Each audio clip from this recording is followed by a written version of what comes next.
Yagala okumanya ebiriwo, ebyaliwo, oba ebigenda okubaawo. Program Tambula n'okumanya eggose. Tambula n'okumanya ku MRU TV ne Royal FM.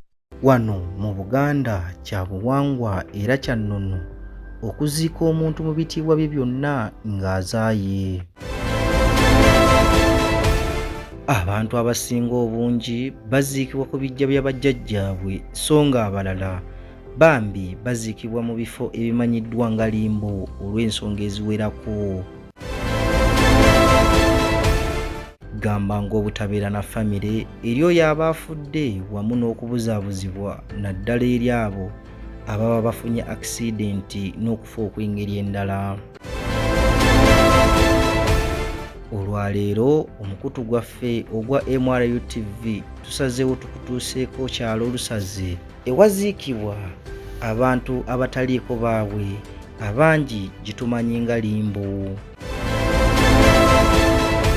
Mwaka gwa 1963 gavumenti ya Uganda ng'eyita mu kitongole kyayo ekya KCCA ekitwala ekibuga Kampala yasaba gavumenti y'Obwakabaka okujikkiriza bakkaanye nga bayita mu nkola eya liizi okusobozesa gavumenti okufuna ekifo weeziika abantu abataliiko baabwe. Gavumenti y'e Mengo teyagaana era ne bakkaanya ku liizi ya myaka 49 okutuusa gavumenti ya Uganda ng'eguze ekifo ekinkalakkalira. Kyokka ekyeraliikiriza okusinziira ku batuuze ababeera mu kifo kino abatutegeezezza nti liizi gavumenti ya Uganda gye yasaba yaggwaako ate n'ekifo kino kijjudde nga tewakyali kibangirizi okuziika bantu. Limba eno nnene ddala era nga etudde ku bugazi bwayiika ezisoba mu 3 nga obunene obwayo ejjula kwenkana limbo y'abasiraamu esangibwa Enkoowe ku luguudo lwa Hoima Road mu Wakiso District.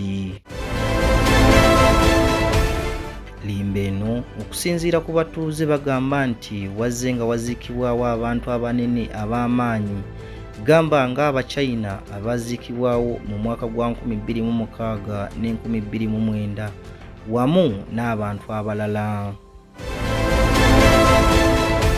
Kusinziira ku batuuze abasangibwa okuliraana ne limba eno batutegeezezza nti basanga ekizibu ky'abantu abamansa kasasiro ku malalo g'abagenzi kintu ekitali kya buntu ate nga kimenya mateeka. Twagadde okumanya oba limbo ekyaziikibwamu abantu wabula abatuuze bagamba nti ekifo kino eky'amazima kijjudde era nga akatundu akasigaddewo katono ddala okusobozesa okuziikamu abantu abawerako wabula nga ebyo bizizza ku bbali kyo ekitongole kya KCCA kirina enteekateeka namutayiika okuziikula abantu bonna abaziikibwawo mu kifo kino baddemu babaziike buto, entaana zigaziyibwe buli ntaana waakiri eziikibwemu abantu 10. Kino nno kisobozesa okufuna ekibangirizi ekiwerako we basobola okuziikamu abantu abangi ddala olw'obwetaavu bw'ekifo kino bwe kirina.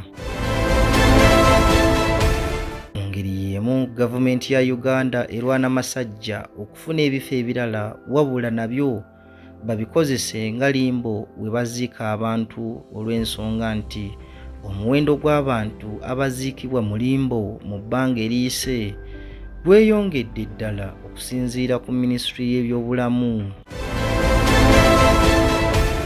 Bo abatuuze b'e Lusaze ekyamazima beeyanzizza nnyo Ssaabasajja Kabaka eyakkiriza okuwaayo ettaka lino eri gavumenti kisobozese okuziikamu abantu abataliiko baabwe. Omulabi waffe omulungi owa MRU TV emboozi ya limbo nnene empanvu ddala wabula mu nzikiriza enkome wano nja kubanzira n'ekitundu ekyokubiri. Nze Muwonge Michael ku lwa MRU TV Pokopoko News.